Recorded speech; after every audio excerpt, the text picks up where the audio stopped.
Assalamualaikum warahmatullahi wabarakatuh. Salam sejahtera dan salam Malaysia Madani.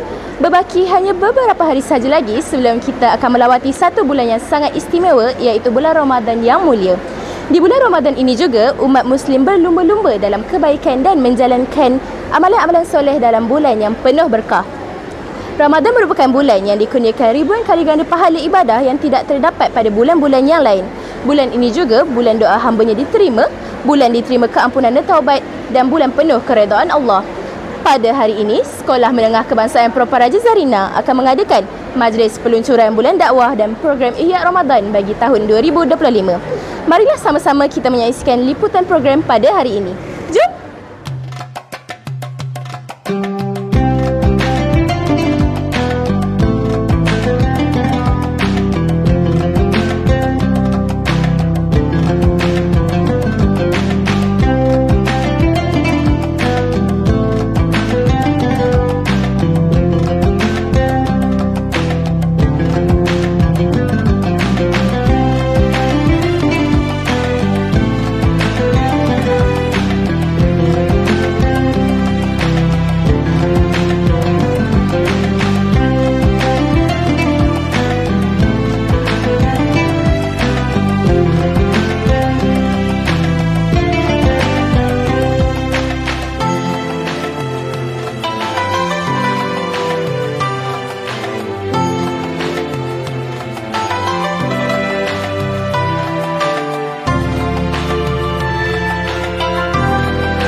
Setitis embun di pagi hari jatuh ke atas bunga melati, waktu untuk perbaiki diri di bulan Ramadan yang penuh suci. Semoga dengan program Ihya Ramadan yang diadakan pada kali ini dapat kita bersama-sama mengambil peluang untuk menghayati dan mendekatkan diri kepada pencipta kita, Allah SWT. Marhaban ya Ramadan. Sekian dari kami TV RZ, Inspirasi Info Kreatif. Wassalamualaikum warahmatullahi wabarakatuh.